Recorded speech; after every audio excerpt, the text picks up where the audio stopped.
ये झूठ है या सच, इसकी फिर से खोज की जानी चाहिए। यदि इसमें भ्रम है तो इस भ्रम को ही यथावत इतिहास में पढ़ाया जाना चाहिए, अर्थात दोनों ही तरह की मान्यता को उजागर किया जाना चाहिए। चाणक्य का साथी क्या पोरस महान नहीं था?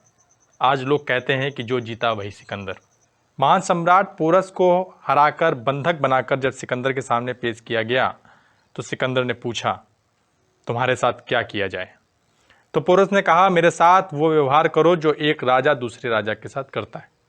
सचमुच यह एक अच्छा वाक्य है, लेकिन क्या इसमें सच्चाई है? क्या यह यूनानी इतिहासकारों ने सिकंदर को महान बनाने के लिए नहीं लिखा? पुरु का नाम यूनानी इतिहासकारों ने पोरस लिखा है। इतिहास को निष्पक्ष लिखने वाले प्लूटार्क ने लिखा, सिकंदर सम्राट पुरु की 20,000 की सेना के सामने तो ठहर नहीं पाया। आगे विश्व की महानतम राजधानी मगध के महान सम्राट घनानंद की सेना 3,50,000 की सेना उसका स्वागत करने के लिए तैयार थी, जिसमें 80,000 घुड़सवार, 80,000 युद्धक रथ एवं 70,000 विध्वंसक हाथी सेना थी। उसके क्रूर सैनिक दुश्मन के सैनिकों को मुर्गी तीतर जैसा काट देते हैं। क्या सिकंदर अलछेंद्र एक महान विजेता था? ग्रीस के प्रभाव से लिखी गई पश्चिम के इतिहास की किताबों में यही बताया जाता है, और पश्चिम जो कहता है दुनिया उसे आंख मूंद कर मान लेती है। मगर ईरानी और चीनी इतिहास के नज़रिए से देखा जाए तो यह छवि कुछ अलग ही दिखती है। सिकंदर के हमले की कहानी बुनने में पश्चिम देशों को ग्रीक भाषा और संस्कृति से मदद मिली, जो ये कहती है कि सिकंदर का अभियान उन पश्चिमी अभियानों में पहला था जो पूरब के बर्बर समाज को सभ्य और सुसंस्कृत बनाने के लिए किए गए। अब यह कहाँ होगा कि बर्बर तो वे लोग थे जो आक्रमणकारी थे। अजीब लगता है, जबकि भारत में सिकंदर को महान कहा जाता है और उस पर गीत लिखे जाते हैं। उस पर तो फिल्में भी बनी जिसमें उसे महान बताया गया, और एक कहावत भी निर्मित हो गई, जो जीता वही सिकंदर।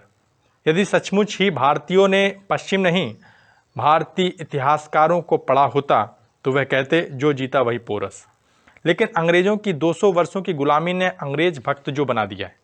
सिकंदर अपने पिता की मृत्यु के पश्चात अपने सौतेले व चचेरे भाइयों का कत्ल करने के बाद मैसेडोनिया के सिंहासन पर बैठा था। अपनी महत्वाकांक्षा के कारण वह विश्व विजय को निकला।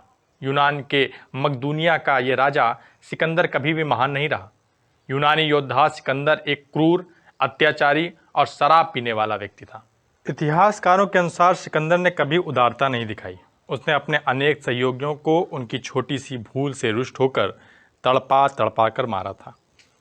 इसमें उसका एक योद्धा बसूस, अपनी धाय का भाई क्लीटोस और परमिनियन आदि का नाम उल्लेखनीय है। क्या एक क्रूर और हत्यारा व्यक्ति महान कहलाने लायक है? गांधार के राजा आम्भी ने सिकंदर का स्वागत किया। आम्भी ने भारत के साथ गद्दारी की। प्रसिद्ध इतिहासकार अरियन लिखते हैं, जब बैक्ट्रिया के राजा बसूस को बंदी बनाकर लाया गया तब सिकंदर ने उनको कोड़े लगवाए और उनकी नाक कान कटवा डाले। इतने पर भी उसे संतोष नहीं हुआ। उसने अंत में उनकी हत्या करवा दी। उसने अपने गुरु अरस्तु के भतीजे कलास्थनीस को मारने में संकोच नहीं किया। एक बार किसी छोटी सी बात पर उसने अपने सबसे करीबी मित्र क्लीटोस को मार डाला था। अपने पिता के मित्र परमिनियन जिनकी गोद में सिकंदर खेला था, उसने उनको भी मरवा दिया। सिकंदर की सेना जहाँ भी जाती, पूरे के पूरे नगर जला दिए जाते। सुंदर महिलाओं का अपहरण कर लिया जाता और बच्चों को भालों की नोक पर टांग कर शहर में घुमाया जाता था। ऐसा क्रूर सिकंदर अपने क्या महान सम्राट पोरस के प्रति उदार हो सकता था? यदि पोरस हार जाते तो क्या वे जिंदा बचते, और क्या उनको साम्राज्य यूनानियों का साम्राज्य नहीं हो जाता? इतिहास में यह लिखा है कि सिकंदर ने पोरस को हरा दिया था। यदि ऐसा होता तो सिकंदर मगध तक पहुंच जाता और इतिहास कुछ और होता। लेकिन इतिहास लिखने वाले यूनानियों ने सिकंदर की हार को पोरस की हार में बदल दिया। हारे हुए सिकंदर का सम्मान और उसकी प्रतिष्ठा बनाए रखने के लिए यूनानी लेखकों ने यह सारा झूठ जाल रचा। स्ट्रेबो, स्वानबेक आदि विदेशी विद्वानों ने तो कई स्थानों पर इस बात का उल्लेख किया है कि मेगास्थनीज आदि प्राचीन यूनानी लेखकों के विवरण झूठे हैं। ऐसे विवरणों के कारण ही सिकंदर को महान समझा जाने लगा और पोरस को एक हारा हुआ योद्धा, जबकि सच्चाई इसके ठीक उलट थी। सिकंदर को हराने के बाद पोरस ने उसे छोड़ दिया था और बाद में चाणक्य के साथ मिलकर उसने मगध पर आक्रमण किया था। यूनानी इतिहासकारों के झूठ को पकड़ने के लिए ईरानी और चीनी विवरण और भारतीय इतिहास के विवरणों को भी पढ़ा जाना चाहिए। यूनानी इतिहासकारों ने सिकंदर के बारे में झूठ लिखा है।